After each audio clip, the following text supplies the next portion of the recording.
fantasy game. Download now.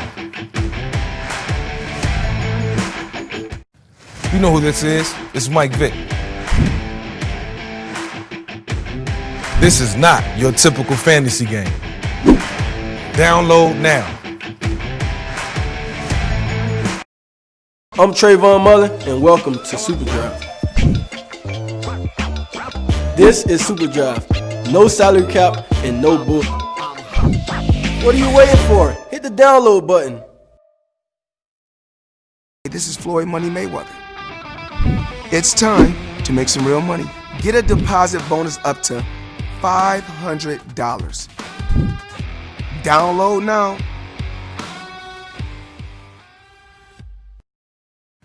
You know who this is. It's Mike Vick. This is not your typical fantasy game. Download now. I'm Trayvon Mullen, and welcome to Super Drive. This is Super Drive. No salary cap and no bull. What are you waiting for? Hit the download button. This is Floyd Money Mayweather. It's time to make some real money. Get a deposit bonus up to $500. Download now.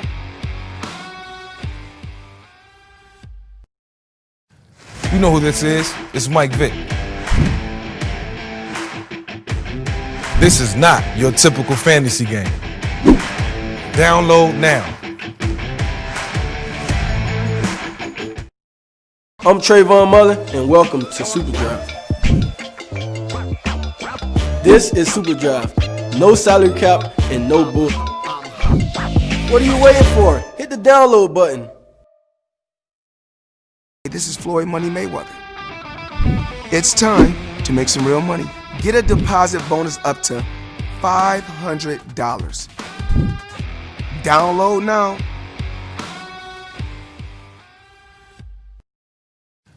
You know who this is. It's Mike Vick.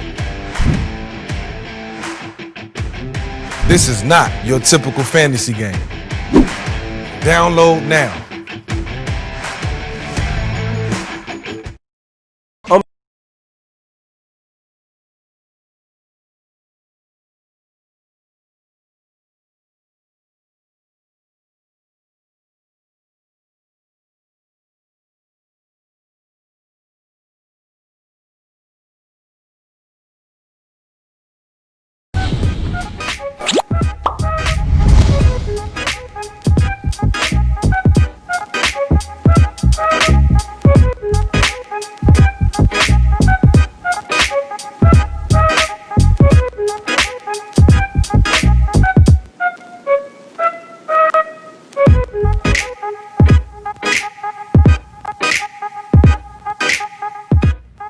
Welcome to Fantasy Gainz, where the players bring the juice, and Kyle and I, we bring the sauce.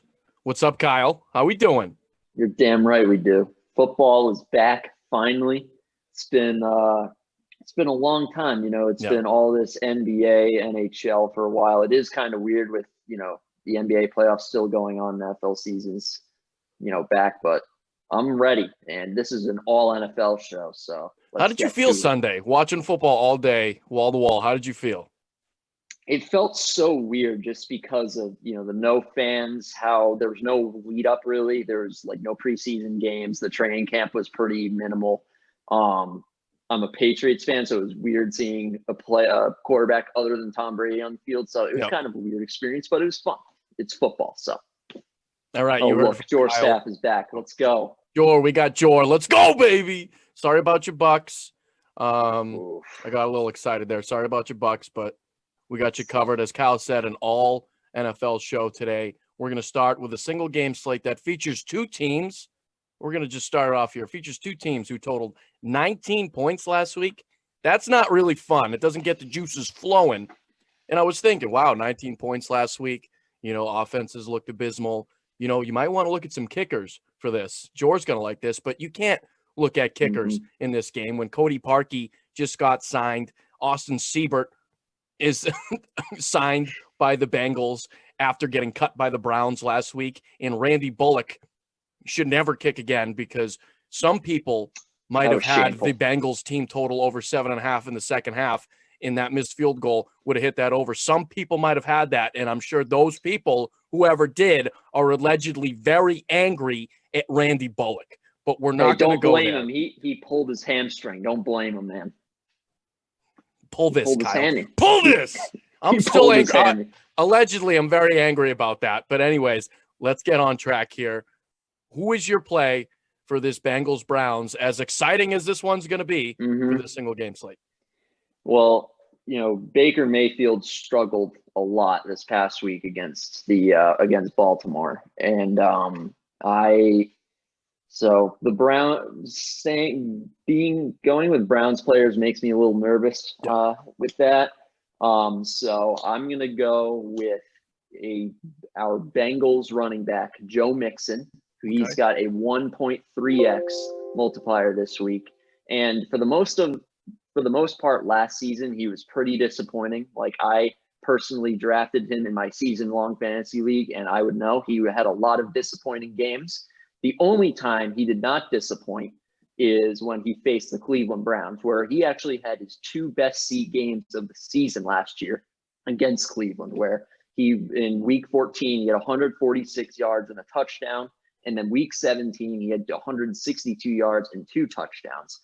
So I think Joe Burrow struggled a little bit in his week 1 game against the Chargers. I mean, the Chargers have a pretty good defense, but still, he is a rookie quarterback, and he's on a short week. So you would still think that he needs to get his footing before they start opening it up for him. Yeah. So I think they're definitely going to lean on Joe Mixon here. And even if he didn't have this past success against the Browns, but given how good he's been, how good he was last year against Cleveland, I think they're going to feature him as the main back. And we saw it in week 1. The Browns have not changed at all from last year. They still stink. They're still overrated.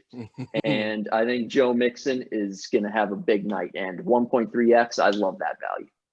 Yeah, I agree. 1.3x, especially. I mean, he's not the most juice, Kyle. This show's about juice. It's about sinking your teeth into a nice red piece of meat and letting the juices flow out. It's about grabbing an orange and just squeezing the life out of it till you see orange juice come out. We need juice, Kyle. And when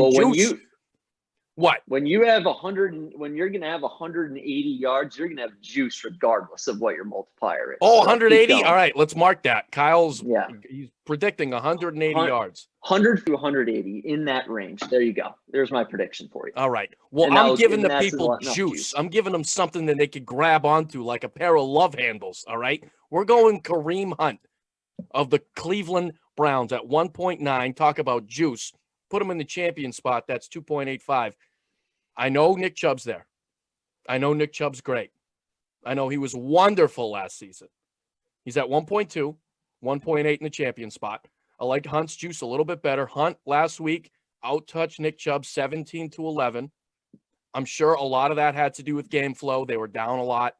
But at the same time, Kareem Hunt's still a factor no matter what. If you're down, if you're up, he can carry the ball. He can catch it out of the backfield. Like you see there, more of a factor in the passing game than Nick Chubb. I don't expect the Browns are going to have to throw a lot in here, but you can line him up anywhere on the field and he can be productive.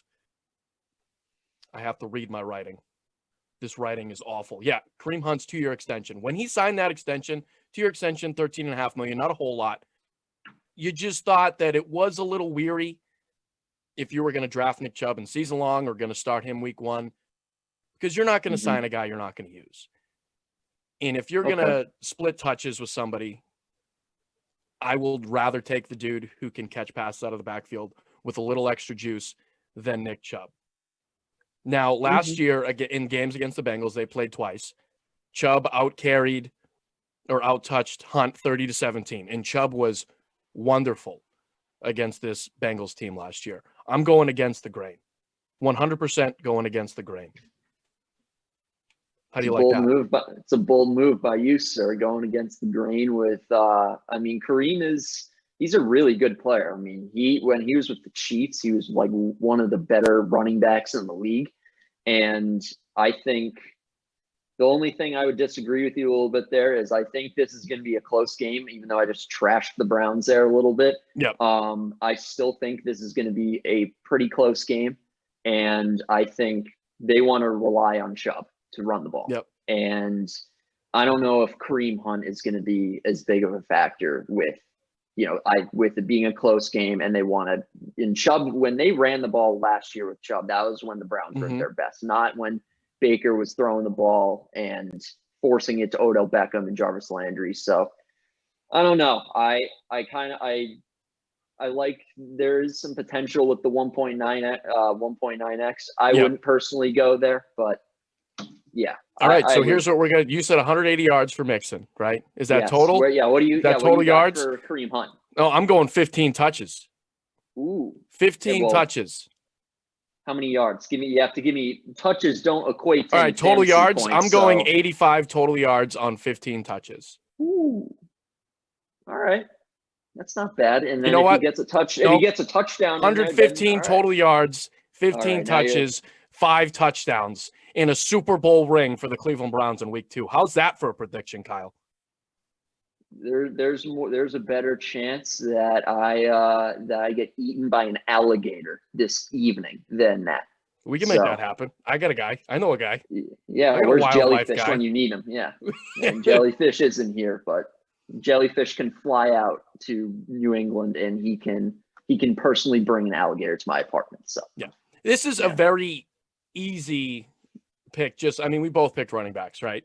I would love to go running back heavy here. I don't hate a lineup with all 3 Mixon, Hunt, and Chubb in it at all because of the way this game might go. 16 total points last week. You can't trust the kickers. I know George's not going to draft the kicker. You can't trust kickers on these teams after what happened last week. At least I can't. Oh, no, you can't. I mean, what happened last week was it was an embarrassment he doesn't deserve to have his name remembered. I'm blanking on the guy's name, the Bengals kicker. Oh, Randy Bullock. Yeah, Randy Bullock. I'll never forget his name. That was just a disgraceful performance. Faking an injury. So yeah, it was bad, but yeah, it wouldn't surprise me if the winning lineup in our Hail Mary, 15,000, by the way, 2,500 to first place. You want to get your lineups in there. Would not surprise me if the winning lineup had 3 running backs in it at all. I'm with you. So now I think we should move on to the full slate now because there's a lot more interesting things. A lot more interesting topics on the full Cincinnati slate. Bengals. Who's your must start, Kyle? Give me a must start. So my guy that I am starting this week that everyone should lock into their lineups is Tampa Bay Bucks running back Ronald Jones. Okay. Everyone saw how poorly it went this in week 1 for the Tampa Bay Bucks against the Saints. Tom Brady was not on the same page with a lot of his receivers, except for Scotty Miller, who, if you watched last week, you would have known to play him. Yeah. Him with Mike Evans and Godwin, Gronk looked bad. Brady looked way out of sync, and Ronald Jones actually looked pretty good when they gave him the ball. And I think against Carolina, where last season they had the worst run defense against running backs in the league. They allowed the most fantasy points to opposing running backs. And we saw that rear its head in week 1 against the Raiders, where Josh Jacobs went off for 3 touchdowns. Yeah, he went for 3 touchdowns, I think over 90 yards rushing. And I think, so he had 100, I think he had over 100 yards, and then the backup had a little bit more than that, but 3 touchdowns allowed. So I think with the way Brady struggled to get on the same page with his receivers, I think they're going to be really focused on running the ball and not trying to force anything in the passing game. And at 1.8x, I think Ronald Jones could have I would not be surprised at all if Ronald Jones gets over 100 yards and maybe throw a touchdown or 2 in there. And at 1.8x, that's a great value to have. Yeah, that's golden, especially like you said, Mike Evans looked awful last week. You don't know if he's completely healthy with that hamstring. Chris Godwin just went into concussion protocol today So you don't know who's going to be available and at what percent they're going to be going into that. So I like that play, especially, work off the play action a little bit, give Brady a little bit more time to make his reads. Cause as you get older, your brain starts to deteriorate. Am I right? That is true. And unfortunately, we've seen here that Tom Brady is not, no one can beat Father Time. And we've seen that Okay, here. Kellerman. We're seeing that here already. So I think I feel like it's almost a guarantee that they're going to be very run focused this week and try to make things easier for Tom Brady. So, and that spells good things for Ronald Jones because he's the number one guy. All right. I get another running back for my must start. It's Jonathan Taylor at 155 for the Indianapolis Colts. You're playing a team in the Vikings who gave up over 130 yards and a touchdown last week to the Packers in all their backfields. That's 4.9 yards per carry. They're running the ball all over them. So that was good to see. And it's really promising. Obviously, you don't want to see a guy get hurt like Marlon Mack did. Tore his Achilles, out for the year. He is more of a lead back than Nyheim Hines. Nyheim Hines is going to get a lot of run here. They're going to split touches. It could be 60-40, it could be 65-35. But I like what they're doing here, and it reminds me a lot of when Phillip Rivers was in San Diego. He's in Indianapolis now. In San Diego, you had Melvin Gordon, Austin Eckler. Yep. After watching that game Sunday, it kind of looks like he has another Melvin Gordon and another Austin Eckler. Taylor being Gordon. Back when Melvin Gordon was like a must-play fantasy guy. Exactly. And it reminded me of watching Phillip Rivers with those two backs with those two different skill sets. I'm only going to focus on Taylor here, but I do not hate Nyheim Hines whatsoever. I think his value is really good as well, but just going in on Taylor's standpoint, 6 for 6 yards or 6 for 6 targets for 67 yards. If there's one thing that he got crap for in his college days early in camp was catching the ball out of the backfield. And that's what Nyheim Hines does very well. He adds that little wrinkle and that element to his game. So Taylor has that going for him. A great showing. Phillip Rivers loves dumping it to his back, so that's going to put a lot of confidence in Taylor from Rivers. Like I said, Nyheim Hines, 1.8x, still going to bring you great value. He's going to be the third down back. I think inside the 20s is going to be all Jonathan Taylor, and they're going to split red zone because Phillip Rivers loves throwing it to his backs in the red zone. So I'm focusing on Taylor here, but I love Hines. I love both of these guys as the season goes on. I think their value's only going to go up. I mean, the multiplier is going to go down because of how much success they're going to have behind that line. And I wrote this down. Snap percentages. Hines out-snapped Taylor 53% to 35%. A lot of that had to do with I'm not sure what, but that's a noticeable gap. I think that's going to even out, and I think Taylor's going to lead in snaps as the season goes on. Taylor had 2 more attempts and only 2 less targets. And they sort of split the red zone work, like I said, 6 red zone looks for Hines, 4 for Taylor. But this is a good matchup for either of them. If you like Hines better, start Hines. You got to start one of them. Yeah, this is a spot you don't want to miss.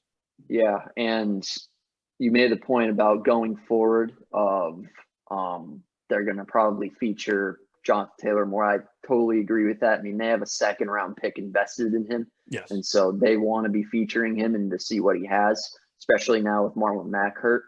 And I think this is a pretty similar situation to what I just talked about with the Bucs, where Phillip Rivers did not look so hot in that week 1 loss to the tanking Jacksonville Jaguars. Yep. Who I in my knockout pool, I picked the Indianapolis Colts, and that was basically me taking a $20 bill out of my wallet, ripping it in half, and throwing it out my car window while I'm driving. So that's basically what that was like for Phillip Rivers, ruining that for me. But you and everyone's mother lost survivor knockout pools to the Colts. Yeah, and it's all Phillip Rivers' fault. I don't know why I even trusted myself with Phillip Rivers. So I think the Colts see that now. I think they see that Phillip Rivers is another guy who has not been succeeding at beating Father Time for the last few years now. Yep. And I think featuring Jonathan Taylor and Hines is going to be something that not only do they do that in this game with the good matchup that they have against Minnesota, but they're going to continue to do that throughout the season. So I totally agree with your pick, especially with the juice that they got. Yeah. and this is all about the juice. I'm going to give my fade real quick, and then we'll go to you. I'm fading Mark Ingram at 1.4x for a few reasons. He only had 29 yards on 10 carries. Didn't look great. I mean, you could have ran him. I mean, the game script called for running the ball. Him and Dobbins didn't really. Well, they split carries. Dobbins had a slight edge, 3% snap share, 3 less carries. They both had 2 carries within the red zone, but only 2 carries total for the team within the 5-yard line, and both were to J.K. Dobbins. I think that is telling. I think that the tread on his tires, you could drive all summer on J.K. Dobbins' tread. You could. Mark Ingram is getting up there in age, couple injury concerns. I think they're going to run Father Time. Yeah, Father Time, juice and Father Time. What else is new? I think they're going to run J.K. Dobbins into the ground throughout this season. Like I said, I think he pairs better with Lamar Jackson than Mark Ingram does. I think he's obviously a lot quicker. I think he's better at catching the ball out of the backfield. There's a lot of more things you can do with him. Texans allowed 166 yards on the ground to the Chiefs last week. That's who they're playing this week. 166 on the ground. They're going to run the ball. They're going to run the ball. It's just a matter of who's going to get more carries, who's going to get the run. And I think what you saw out of J.K. Dobbins, although limited, there's a reason he was getting the majority of the snaps, 3 less carries than Ingram, but he did more with the carries that he had in the touches. So I want Dobbins more than Mark Ingram. I honestly don't know if I would take either, but I for sure would not go for Mark Ingram in this situation. Yeah, Mark Ingram's multiplier is going to keep rising as the season goes on to I don't know. If I had to guess, I bet we're going to see him at 1.8, 1.9 range by the end of the year. With Dobbins is just going to be, he's going to be the featured guy. I mean, they drafted him. He, like the Colts, they drafted him high to be that guy, to be next to Lamar Jackson. So yeah, I would agree with that. For my fade, I have Mike Evans at 1.4x, and it's kind of off of my point with Ronald Jones, where the Bucs are going to be featuring I think the Bucs are going to be all in on the running game this week, and the biggest, most alarming concern in week 1 was how off Mike Evans and Tom Brady were with their chemistry in that game.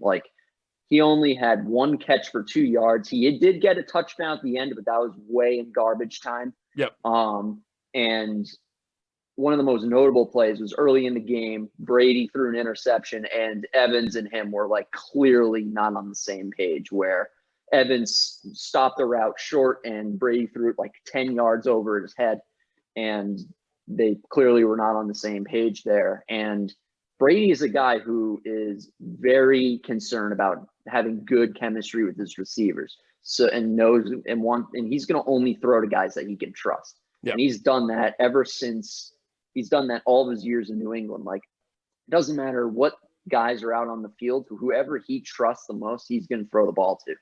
And I think at this early in the season, I don't think he has that trust in Mike Evans yet.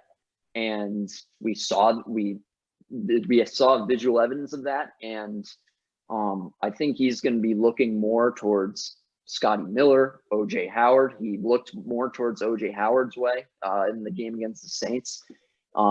And obviously, as I said before, with talking about Ronald Jones, they're going to be featuring the running game, I think, most of the time against Carolina. So at 1.4x, I honestly, it seems insane that Mike Evans, who's been such a fantasy stud in the last few years, would have 2 back-to-back bad games like this. But with the way things are right now with him and Brady, I wouldn't be surprised at all that he has another 1 or 2 catch game. So yeah, you just don't want no part of that. Just staying away. Yeah.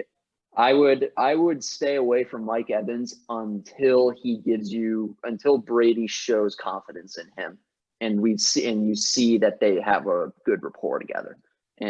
But until that time, I would stay away from Mike Evans, even at 1.4x. Okay. Who you stacking? Who's your sexy stack of the weekend? Give me the sexiest stack you can think of. Because the stacks are not my strong suit, but the stack I looked at was in the Cowboys and Falcons game. Okay. There's going to be a lot of points. 52. It opened at 50, and now it's all the way up to 52 for total points in that game. I mean, it's going to be similar to the Atlanta-Seattle game in week 1, where there's just a lot of yards, a lot of points, a lot of yards and points going around for everybody. And I think Matt Ryan at 1.4x, I'm pretty sure he had 450 yards and 2 touchdowns last week against Seattle. And Dallas did okay against Jared Goff in their week 1 game against the Rams, but they lost their number 1 corner, Byron Jones, in free agency. And now they have to go up against, Matt Ryan, Calvin Ridley, Julio Jones. And I think Ryan at 1.4x is going to be great. Zeke Elliott, it looked great against the Rams at 1.25x. I think he's going to have a big game. And Amari Cooper is the third part of the stack. He had 10 receptions last week against the Rams. He's the number 1 guy for the Cowboys, and Atlanta got scorched last week in the air by Russell Wilson. Tyler Lockett put up a bunch of fantasy points. Yep. And I think Dak Prescott is going to be finding Amari Cooper a lot in this game. So I think those 3 guys, Ryan, Zeke, and Amari Cooper, that should be your stack for this week. All right. We only got a few minutes left, Jor. I see that. I love that low-owned Lions Green Bay stack. I would definitely do Rodgers, Adams, and bring it back with Marvin Jones if Galladay's out, or even if you wanted to do Stafford, Marvin Jones. I know they didn't hook up a whole bunch last week, but that's going to be definitely low-owned. Mine, really quick, only got a couple minutes. Kyler, DeAndre, I have McLaurin there, but you can really insert any of the 3 guys that I'll talk about after.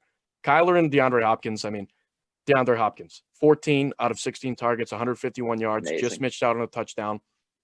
Kyler, that's his man. That's who he's going to throw to. If you're going to stack the Cardinals, it can't be anyone else besides DeAndre Hopkins, because Kyler Murray, 14 completions, 151 yards to Hopkins. All of his other receivers, 12 completions for 80 yards. You need to stack him with DeAndre. There's no other choice there whatsoever in my mind. And even Kyler on his own, he's his own mini stack because he ran the ball for 13 yards and a touchdown too. Over 27 points last week without his multiplier. So you'd be getting a lot of juice there. Now, on the other side, to bring it back, you could go 3 ways that I like McLaurin, just because he's the number 1 guy. He's the number 1 guy. He has a lot of connections with Haskins going back to college. You could throw in Gibson there at 2x. Didn't really show all that much. Barber vultured the touchdowns, or he had the 2 touchdowns for Washington last week. But the 49ers did a great job running the ball, throwing to their receivers. I believe they had 9 catches for 162 yards and 2 touchdowns. The backs did when throwing to the backs, 49ers against Arizona last week. So that's where you can beat them. And also Logan Thomas, 4 catches, 37 yards and a touchdown last week at 2x. I don't hate that too.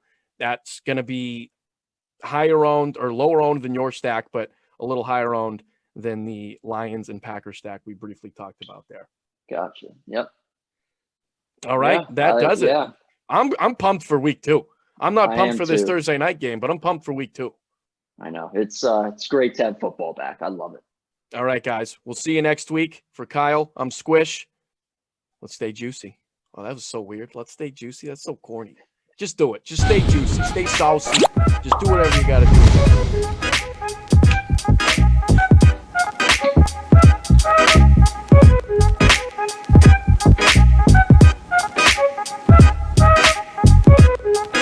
You know who this is? It's Mike Vick.